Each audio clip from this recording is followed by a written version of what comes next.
యాక్చువల్గా మనకి ఇండియన్ సినిమాలో డాకు అంటే ఒక గబ్బర్ సింగ్ అనేది ఫేమస్ అండి.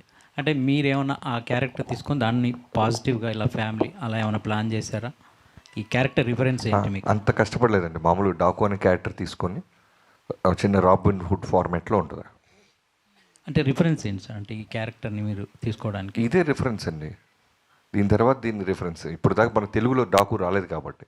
మీరు ఇంతకుముందు అంటే రవితేజ గారితో పవర్ అని ఒక సినిమా చేశారు సార్. అది తీసుకుంటే కూడా అదే నార్త్ దీని మీద తీసుకున్నారు కదా. సో అంటే దీంట్లో మిమ్మల్ని అట్రాక్ట్ చేసిన ఎలిమెంట్ ఏంటంటే బాలకృష్ణ గారితో ఈ సినిమా చేయడానికి సబ్జెక్ట్లో? మీరు ఇంతకుముందు రవితేజ గారితో కూడా ఇలాంటిది ఒకటి చేశారు కదా సార్. అంటే కలకత్తా బ్యాక్ డ్రాప్. ఓకే. అలా ఇందులో మిమ్మల్ని ఈ కథ డిమాండ్ చేసింది. ఒక లొకేషన్ని మంది కానీ ఒక బయట ప్రాంతాన్ని కథ డిమాండ్ చేసింది కాబట్టి అటు వెళ్ళాము. ఇంకొకటి సార్, ట్రైలర్లో సేమ్ ఈ జైలరు దీంట్లో వచ్చినట్టు ఫ్లాష్ బ్యాక్ ఎపిసోడ్లో రజనీకాంత్ గారి ఇంటి మీద వాళ్ళు దాడి చేసినప్పుడు ఒక ఉమెన్ ఉంటుంది కదా, తన ఫైట్, అలాంటి ఎపిసోడ్ ఒకటి ప్లాన్ చేసినట్టు అనిపిస్తుంది ట్రైలర్లో. అది బాలబాబు గారి ఇల్లు కాదండి. ఫస్ట్ థింగ్ మీరు సినిమా చూస్తే అది అవుతాయి, వేరే ఇల్లు అది. బాలకృష్ణ గారితో షూటింగ్ ఎక్స్పీరియన్స్ ఎలా ఉంది? అలానే బాలకృష్ణ గారి షోలో ఎన్టీఆర్ గారి పేరు మర్చిపోయారని చెప్పేసి నిరసన వ్యక్తం చేశారు ఫ్యాన్స్ సోషల్ మీడియాలో. అది మీ దృష్టికి వచ్చి ఉంటుంది కదా. ఇద్దరితో వర్కింగ్ ఎక్స్పీరియన్స్ ఎలా ఉంది? ఫ్యాన్స్కి ఏం చెప్పదలుచుకున్నారు? నేను అంత ముందు కూడా చెప్పానండి, బాలకృష్ణ గారితో తారక్ గారితో అంటే ఎంతమందికి దొరికితో తెలియదు అదృష్టం. రామారావు గారి అబ్బాయితో అండ్ మనవడితో చేయటం. సో జయలవకుశ తారక్ గారితో చేసింది నా లైఫ్లో బిగ్గెస్ట్ అచీవ్మెంట్గా నేను ఎప్పుడు ఫీల్ అవుతుంటాను. అది ఎప్పటికీ ఉంటుంది. అలానే బాలకృష్ణ గారితో ఇప్పుడు సినిమా చేయటం డాకు మహారాజ్ అనేది మళ్ళీ ఎక్స్ట్రాడినరీ జర్నీ లాగా ఉంది. సో ఇద్దరిలో కామన్ పాయింట్స్ చాలా ఉంటాయి. బట్ మొన్న ఎవరు అడిగినప్పుడు నేను చెప్పింది ఏంటంటే, ఫ్యాన్స్ని చాలా ఓన్ చేసుకుంటారు. అంటే వాళ్ళ ఫ్యామిలీలో జరిగిన ఇన్సిడెంట్స్ అయి ఉండొచ్చు, ఎవరైనా వాళ్ళు జర్నీ చేస్తుంటే ఫంక్షన్లకు వచ్చి వెళ్తున్నా, లేదు బాలయ్య బాబు గారు కూడా షూటింగ్ ఎవరైనా ఆయన దూరంలో, మేము జైపూర్లో ఉన్నప్పుడు వచ్చిన, మారేడుమిల్లిలో ఇప్పుడు వచ్చిన, ఆయన కోప్పడుతుంటారు. ఏంట్రా అంటే దాని రీజను, ఇంత జర్నీ చేసి వచ్చారు, వాళ్ళు సేఫ్కి వెళ్తారా లేదా అని. సేమ్ తారక్ గారు కూడా మేము పూణేలో చేస్తున్నప్పుడు ఫ్యాన్స్ ఎవరైనా వస్తుంటే మ్యాక్సిమం అవాయిడ్ చేసేవాళ్ళు. ఏంటంటే ఓ రోజు చెప్పారు, బాబీ మనమంతా ఇక్కడ కంఫర్టబుల్గా ఉంటాం, వాళ్ళు పాప నాతో ఫోటో దిగడానికో లేదా నాతో దూరంగా చూడటానికి వస్తుంటారు, మళ్ళీ వాళ్ళు వెళ్ళేదాకా నాకు బ్యాక్ ఆఫ్ ద మైండ్ అది ఉంటుంది అని. సో నాకైతే ఈ రెండు కామన్ పాయింట్స్ చాలా బాగా అనిపించినాయి. అంటే బాబీ గారు ఒక్క నిమిషం, బాబీ గారు అదే ఈ షోలో ఎన్టీఆర్ పేరు ప్రస్తావించొద్దని ముందే మీకు సజెస్ట్ చేశారని తెలిసిందే, అది నిజమేనా ఏంటి? అంత డ్రామా జరగలేదండి, దాన్ని కవర్ చేయాల్సిన అవసరం కూడా లేదు. అవి ఏమి లేవు. అక్కడ స్లైడ్ అయిన ఫొటోస్ని అడిగారు బాలయ్య బాబు గారు, వాటికి నేను సమాధానం చెప్పాను, అంతే జరిగింది. తర్వాత మొన్న వంశీ గారు అన్నట్టు షో మధ్యలో గ్యాప్ వస్తూ ఉంటుంది. ఆ గ్యాప్ మధ్యలో ఒక క్యారెక్టర్ ఏదో ఒక సినిమా ఒకటి ఏదన్నా ఇలా ఉన్న సినిమాలో మా తారక్ అయితే చాలా బాగుంటాడు అని నాతో వంశీ గారితో అన్నారు ఆయన. అది అంటే రికార్డెడ్ ప్రోగ్రామ్ కాకపోవడం వల్ల అది బయటికి రాలేదు అంతే. తర్వాత ఆయనకి జైలోకుస్ అనే సినిమా చాలా ఇష్టం. సో దాని గురించి కూడా నాతో 2-3 సార్లు మాట్లాడారు. సో అవేమీ లేవు. అనవసరంగా చిన్నదాన్ని మనమే పాపం అనవసరంగా ఒక ఫ్యామిలీ ఇష్యూని మనం పెద్ద చేస్తుంటాం అంతే. బాబీ గారు ఒక్క క్వశ్చన్ అండి. ట్రైలర్ చాలా బాగుంది, ఎమోషనల్ టచ్ ఉంది, కానీ అంటే మీరు కూడా ఎక్స్పెరిమెంటల్ కట్ చేశాను అన్నారు ట్రైలర్ని. బాలకృష్ణ ఫ్యాన్స్ బీసీ సెంటర్స్ వాళ్ళందరూ డైలాగ్స్ ఎక్స్పెక్ట్ చేస్తారు. ఆ డైలాగ్స్ లేకుండా మీరు ట్రైలర్ కట్ చేశారు. ఇది మీ ఐడియానా లేదు అంటే బాలకృష్ణ గారు చెప్పారు? బాలకృష్ణ గారు ఏది చెప్పరు బ్రదర్, మళ్ళీ చెప్తున్నా, కంప్లీట్లీ నా ఐడియాలజీయే.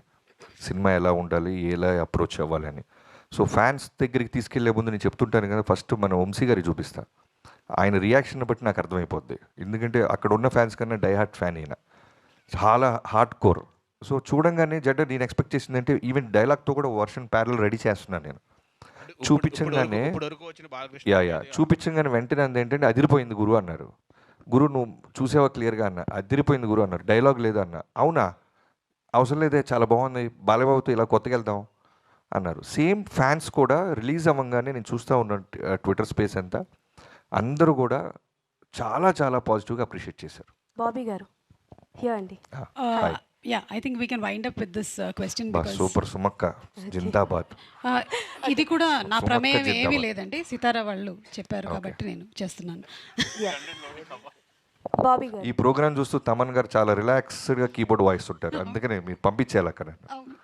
ఓకే, సో హాయ్ అండి, I'm Anjali. First of all అయితే ట్రైలర్, టీజర్, సాంగ్స్ అన్నీ చాలా బాగున్నాయి. థ్యాంక్ యూ అమ్మా. సో క్వశ్చన్ ఏంటి అని అంటే, బాలకృష్ణ గారి సినిమా అనగానే డైలాగ్స్కి, సాంగ్స్కి ఎంత ఫ్యాన్స్ ఉంటారో, ఆయన యాక్షన్ సీక్వెన్స్కి అంత ఫ్యాన్స్ ఉంటారు. ప్రతిసారి ప్రతి మూవీలో ఒక యాక్షన్ సీక్వెన్స్ ఏదో ఒకటి ఫుల్ హైగా ఉంటుంది. సో ఇందులో ఎన్ని యాక్షన్ 5 సీక్వెన్సెస్ ఉంటాయమ్మా. ఓకే, 5 ఎపిసోడ్స్ ఉంటాయి. హైలైట్ అన్నీ ఇంట్రొడక్షన్, ఇంటర్వెల్, మిడ్లో ఒక చేజ్ సీక్వెన్స్ ఉంటుంది, సెకండ్ హాఫ్లో ఒక 4 ఎపిసోడ్స్ ఉంటాయి. నా నా ఆకలి మొత్తం తీర్చుకున్నాను బాలబాబు గారి మీద. బాబీ గారు, అరాచకం అనొచ్చా?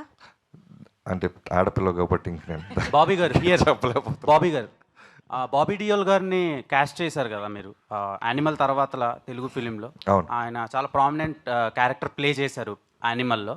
సో ఈ సినిమాలో ఎందుకు ఆయన్ని పిక్ చేసుకున్నారు? అంటే ఆయన పేరులో కూడా బాబీ ఉందన్న. భలే క్వశ్చన్ అడిగావు తమ్ముడు. ఊర్లో బాబీ అందరినీ ఎక్కడ తీసుకొస్తారు లేదు. బాబీ డియోల్ గారు బాగుంటుంది. ఒక అంటే బాలకృష్ణ గారి సినిమాలో చేసిన విలన్స్ కాకుండా ఇంకెవరినైనా చూద్దాం అనే టాపిక్ వచ్చినప్పుడు నేను వంశీ గారు 3-4 పేర్లు అనుకొని, సో బాలబాబు గారితో డిస్కస్ చేసినప్పుడు ఆయన కూడా ఇమీడియట్గా బాబీ డియోల్ బాగుంటారు అనిపించింది. సో అలా వెళ్ళాం. లక్కీగా మనం యానిమల్కి రిలీజ్గా ముందే వెళ్ళటం, ఆయన కథ చెప్పటం, ఆయనకి నచ్చటం, ఆయన ఎస్ చెప్పటం, యానిమల్ అంత బ్లాక్ బస్టర్ అయిన తర్వాత కూడా ఆయన అదే కమిట్మెంట్ మీద కథ నచ్చటంతో వచ్చి చేశారు.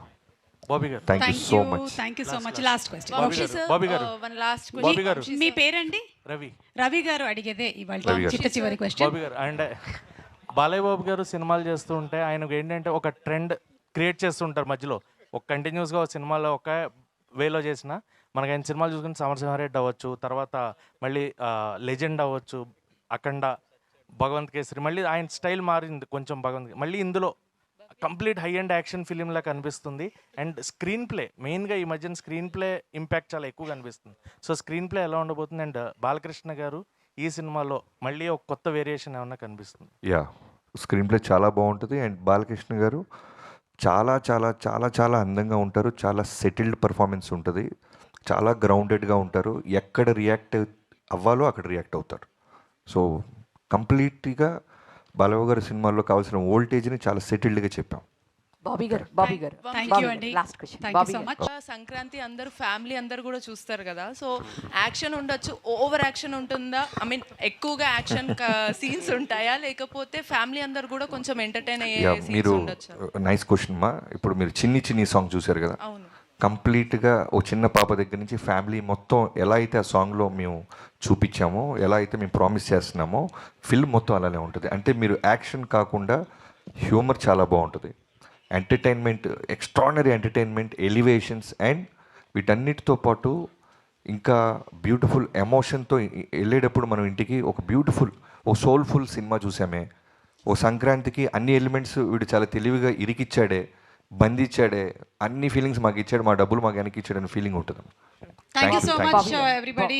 అండ్ ఐ థింక్ ఇంతటితో ఎండ్ చేస్తున్నాము. మీరు క్వశ్చన్ అడుగుతుండండి, అడగండి. అడుగుతూ ఉండండి, మాకు లేస్తూ ఉంటాం, వెళ్ళిపోతున్నారు ఆయన.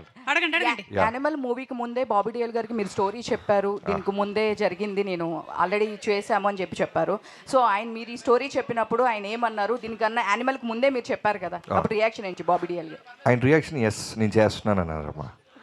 మిగతా డేట్స్ రెమ్యునరేషన్ మాట్లాడుకుందాం సెకండ్ మీటింగ్ అన్నారు, అంతే. Thank you so much.